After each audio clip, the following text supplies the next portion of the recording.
Welcome to this edition of the Literary Entrepreneur Podcast. I'm your host, Paola Mooney. I want to thank you for joining us again for yet another interview with a literary entrepreneur and an author who I think you're going to enjoy listening to. It's my pleasure to introduce to you Stacy Hawkins Adams. I've had the pleasure of working with her probably maybe the past 7, 8 years on her website and some of the things that she does online. So tonight I kind of turn things around a little bit where I get a chance to talk to her about some projects that you may or may not be aware of. So Stacy, I want to say to you, welcome to the show.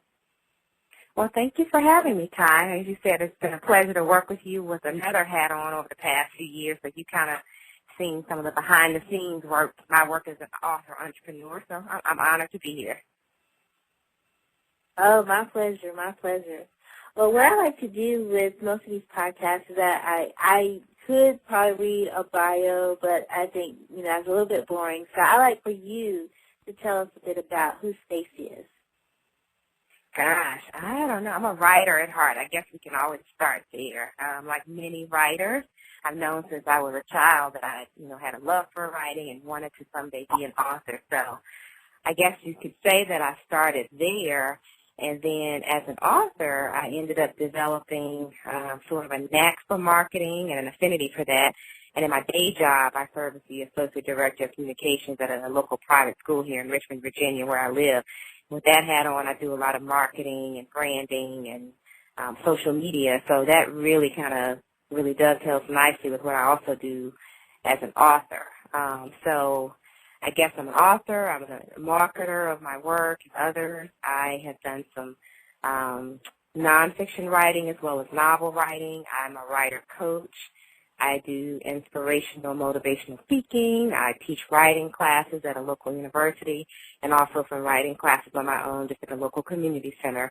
And I guess my latest venture a couple of weeks ago, of course, we're recording this in late 2013, but a few weeks ago, I hosted an inspirational brunch that celebrated the power of women's stories, and that sort of may end up being an entrepreneurial endeavor, but this first time out, it was really more sort of a grassroots effort to just, again, celebrate my readers and help them to understand and celebrate their own stories, but that did really well and sold out, so that's something that I think I'll definitely continue just to inspire women readers and writers.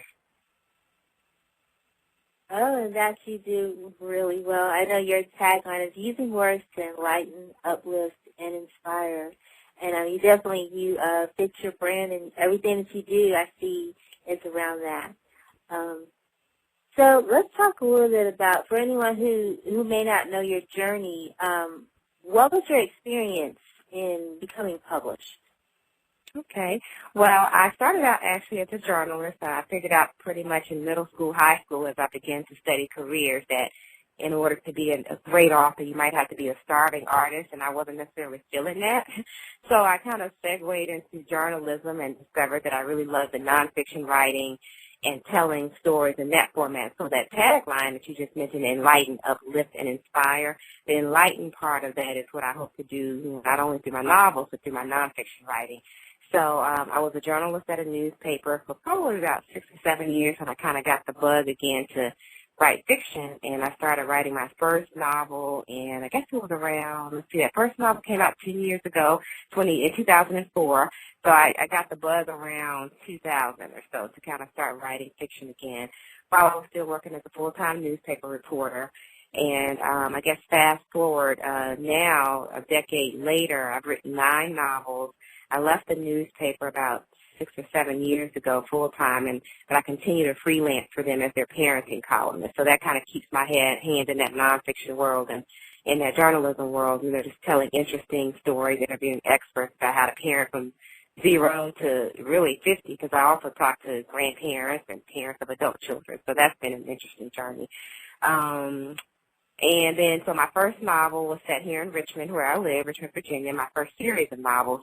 But from there, I really just realized that, I guess when I was a full-time journalist, I also wrote an inspirational column for the daily newspaper. And basically what I did was write about faith-based matters, but through the lens of everyday people. And what I found was that readers were just so drawn to that Saturday column that it became the number one reason they were buying the Saturday paper, according to research that the newspaper had done. So when I left journalism and really started focusing on fiction writing, I knew that I wanted to speak to that same type of reader, a reader who might be struggling with their faith, might be deep in their faith, but really might be questioning some things about, were they good enough for God, or did God love them, or why would God let certain things happen? They just had questions, and they struggled with matters of faith. So if you look at my novels, there's no overt cross, there's no overt reference to faith, because I'm, ultimately trying to reach that reader who has those big questions that might not necessarily pick up a book that screams Christian fiction, but once they get into that story, then they kind of begin to understand that relationship with God. So that's kind of how my journey started, and I guess all these years later, I still see that as my mission. I try to do that even with my social media posts, to kind of speak to people in a way that they can relate to it, but underlying everything I do is that sort of faith-based element there. Okay. So I'm surprised, it has been a decade. Wow, that is awesome. 10 years. So in your journey from starting in 2004 and up until now, are there any surprises, or how have you had to adapt your book marketing in the past 10 years? Wow. I guess when I first started, certainly I had a publicist with my publisher. My first publisher was Baker Publishing Group under the Revell imprint. And then my last few books have been with Vondervan, which is a part of HarperCollins. But when I initially started out, you had that traditional publicist who was working with you, and at one point they even hired a freelance publicist to help me kind of target the African-American reader. Even with that, I found that I had to take the helm myself. I had to understand that while they had an on-site publicist or an in-house publicist, and I had this freelance person working with me, they might be working with 50 other authors or 25 other authors. So I still needed to take the lead and make sure that I was the biggest champion for my book. And in doing that, I realized that's not so different than from what a self-published author would do. So for me, I've always kind of felt the need to be the biggest champion for my book. And part of that was because I was, one of the first African-American authors in the CBA publishing realm. So it was really kind of also helping them understand how to market to the African-American reader. So it was kind of a learning ground for me, a learning ground for them. And then initially I had to do a lot of, and I think some of the best authors that we know out there, they still are out there doing book signings and meeting with book clubs. But what I saw shift was when social media became so huge with Facebook and Twitter and all that, there became this immediate way to connect with readers. So I'm also a mom. My children are now 16 and 13, and what worked for me, I guess probably about 5 years into what I was doing as an author, was to kind of ride that shift of kind of shifting more toward using the social media as my way to connect with readers, because then it also allowed me to be more of a hands-on mom, not being able to travel as much as I might, if my children were older, which, that was sort of my decision. I think every author makes a different decision. But for me, kind of relying on that social media to reform those relationships was very helpful. Okay. And I would definitely say you are definitely one of those pioneers. I saw you kind of taking on Facebook, and I read your posts. You keep the brand going with inspiring those who come by to visit you on Facebook as well as on Twitter as well. So I love to see how you take your brand from your books, your writing, and even when you're building relationships on social media, how you still see that brand there represented. Part of that is intentional, but I just guess I would say to any entrepreneurial author listening that it's definitely intentional, because I do, mindfully think about, I could post about, this great, thing that happened today, but really will that feed the audience that I'm kind of speaking to? But I was also going to say it is really authentic, too. It's just really kind of like, I feel like my readers or my Facebook friends and Twitter friends really are an extension of me. So if I'm excited about something, I authentically want to share that. So I just, I think that's one thing that I always encourage, writers and authors and those who are out there on social media, whatever it is you're sharing, just be authentic, because I think those who are following us can tell whether it is or not. Oh, yeah, I definitely agree. That's good advice. So you're definitely a leader. I was reading through your bio, and let's see. One of the things about being an entrepreneur is you have to have some leadership skills. You have to be willing to take ownership of whatever you're about to step into, and you want to put out to the public, whether you're trying to gain new clients, you're trying to build a new product. And so I noticed you were a member of the 2015 class of the leadership in Metro Richmond. So you've also taken some class. I think you went back to school. Is that correct? Yeah, I did. I think I'm one of those people. I just love learning, and even though I think in terms of branding and what is entrepreneurial strategy, ultimately I do see what I do as a ministry too. So because I'm a faith-based writer, and so I think for me it's just like you always want to be curious, you always want to learn, you always want to figure out how you can best serve your readers. And for me, I was doing quite a bit of speaking, both in the faith-based realm, but also just in the corporate realm, like in 2009, 2010. And I just felt like if I'm going to be standing up in front of people, sharing whatever expertise I have or whatever wisdom I feel like I have, I wanted to hone that. So I did go back to graduate school, and I got a Master of Liberal Arts with an emphasis in women's leadership and empowerment, because certainly my books focus on, women in a way that hopefully empowers them and inspires them. And that's who my audience tends to be as far as when I'm speaking, and even just sometimes when I'm teaching classes. It's, of course, primarily women if I'm teaching writing classes. So I just wanted to go back and be able to then stand before that audience, or even in my writing, be able to kind of speak from a voice of, knowledge or wisdom about some of the things I'm writing about, even if it didn't come out overtly, like a statistic or whatever. Research shows, but as a writer, whether it's fiction or nonfiction, if I'm giving a speech, I know that I could speak to it in a certain way because I have this, this grounding through my study. So that was just it was very helpful for me. And I was sharing with you before we started recording, I just said earlier on the recording, I hosted this inspirational brunch to share the power of women's stories. And that's almost probably an outgrowth of that master's degree. I completed the master's in August of 2013. And I didn't intentionally kind of set out to, host a brunch or do some kind of event around it, but it just became a natural extension of what I was doing, because I kept hearing from women when I would host these writing classes, just their stories would come pouring out, and it was almost a healing thing. So this just kind of became a natural extension of that master's degree and what I wanted to do with writers anyway. And then as far as Leadership Metro Richmond, I think just because I try to, I think we all hopefully try to practice what we preach, and I talk about living fully. I talk about, exploring your dreams and having different goals. And I think some of the best writers are writers who also live, I say, or do various things that interest you. And I have a deep interest in child advocacy, so I've done some volunteer work there. I've just tried to mentor other writers, and so some of those various hats that I've worn kind of led to this opportunity to be a part of the Leadership Metro Richmond class. Awesome. Well, that's a good segue into what you offer for authors. And for those who don't know, I want to kind of talk about your Author in You, and tell us a little bit about how that got started. Okay, yeah, Author in You is basically, if you go to the website authorinYou.com, it gives you some sort of foundation there.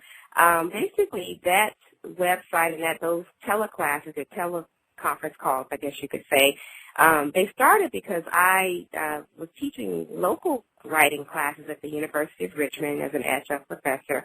And, of course, like you do, Ty, I was teaching at writers' conferences around the country. Well, I started getting emails for some reason all of a sudden, I think around 2010, 2011. I started getting emails from just readers around the country. A lot of them had read my books, or maybe they heard me speak somewhere, and they had questions. And so, initially I would try to sit down and respond to this email, and then I'd get another similar email, and that would take 30 minutes to an hour. And I found myself responding to the same questions over and over from various people around the country. So I just thought, I should have an online or a teleconference call where I can get all of the folks on the phone at the same time. I could teach a lesson because I was seeing a pattern in the questions that were being asked. So the first half of my Author in You teleseminar I'm teaching a lesson for those first 30 minutes, and then the last 30 minutes they can ask any question they want to related to their particular writing project. And so the beauty of that is not only are you getting your particular question answered, but the other people on the call are learning from what you've asked because, maybe you've asked something they haven't even thought of yet, and they're listening to the answer, and that's helping them as well. So it really has been sort of an intriguing way to teach a writing class, and those students who end up being in that 6-week course together on the phone, by the end of that class, then they bonded, and they want to stay in touch and kind of support each other after those 6 weeks. So that's been nice to see as an outgrowth of those teleseminar calls.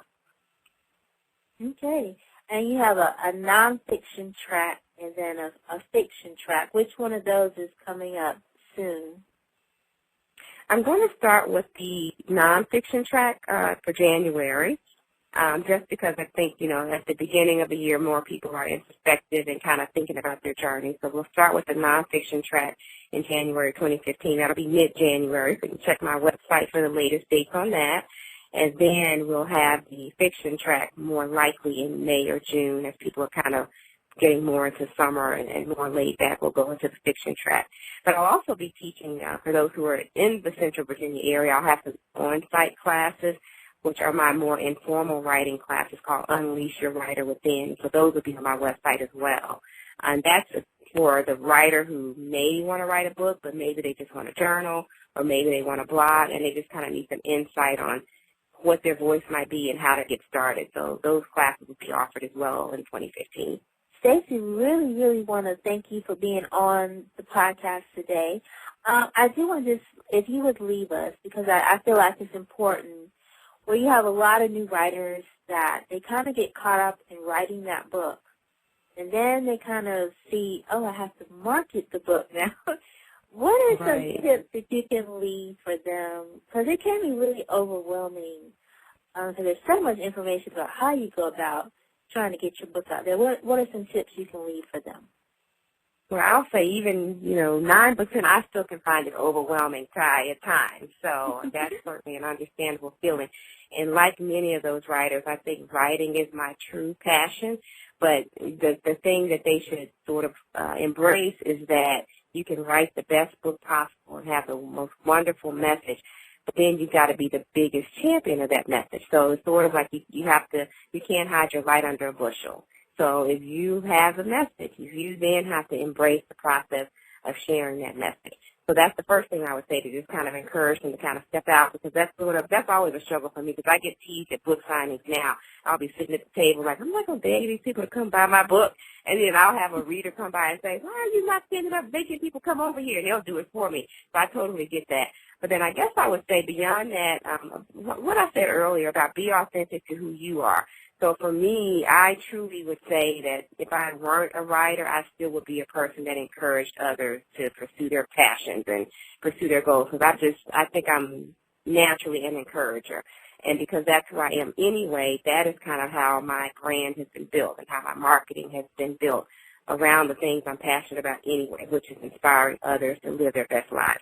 So I would just say, as they're writing, whether it's fiction or nonfiction, just really consider who they are and what is their best mechanism. There are some authors out there who are so humorous, and they can just write the funniest Facebook posts and invite people into their world, and people connect with them that way. And then, like you, Ty, I think you kind of have this sweet spirit of wanting to just kind of help authors find their way and be their best. And so that's your niche. So I would say figure out what's the thing you're passionate about beyond the writing, and figure out how you can use that to strengthen your brand, per se, or your platform, or help readers connect with you around the writing as well. And then don't be shy about it. Find ways that are comfortable for you, but also kind of feel comfortable stepping outside of that comfort zone to make sure that you're sharing that powerful message in your book. That's really good. I'm going to take some of that advice for myself, because I am one of those that can sit at the table and have to say, you need to get up now and go talk to people. It is something you kind of have to learn the process, or kind of work your way into feeling comfortable when you're out and about. And you want to attract readers to your books. And so I really I like that advice. Show what you're passionate about, why you decided to write that book, why that story came to you, to share that with the reader. If you think about whatever the themes are in your book, then ask yourself, like, what's going on in the real world that's related to that theme? And that's a way that you can draw that reader in. So, for example, I'm working on a novel now about a character who has rheumatoid arthritis. And she's in her 30s. So I know when it's time for me to promote that book, I will be reaching out to organizations that, deal with rheumatoid arthritis, or women's groups, or, people that talk about holistic healing, because that's what this character is going to figure out works for her. So think about the things that you explore, or the issues you explore in your book, and how can that relate to the real world, and you can kind of just reach readers there. So it's not like you're trying to beat them over the head to buy your book, but you're going to talk about something that they would care about anyway, so they're drawn to your book. That's good. It's so good. Oh, Stacy, why don't you tell us where we can find you online? Okay. Well, my website, of course, is my name, and it's Stacy with no E, so it's Stacy, StacyHawkinsAdams.com. And then, of course, they can find me on Facebook. I have 2 pages there. On my personal page, it's facebook.com/StacyHawkinsAdams.com. If you choose that page, you have to follow me because my likes are full. But then my author page is facebook.com/books by Stacy, again, Stacy. And then I'm also hanging out on Twitter, and that's twitter.com/SHAdams. So that handle, again, is SHAdams. So great to talk to you today. Like I said, it's been great knowing you over the years and having the opportunity to hear, how you have become a literary entrepreneur. Because I like to tell people you're an author, but you're also a literary entrepreneur, because books are definitely a business, whether we like to admit that or not. So thank you for sharing with us today. You're very welcome, Ty. Thanks for having me as a guest, and I wish you all the best and your listeners as well. I want to thank you for joining us for the Literary Entrepreneur Podcast today. Just want to leave you with one more message, and that is, you're more than an author. You are a literary entrepreneur. Writing and marketing books is a business. Let's learn how to attract readers to your books.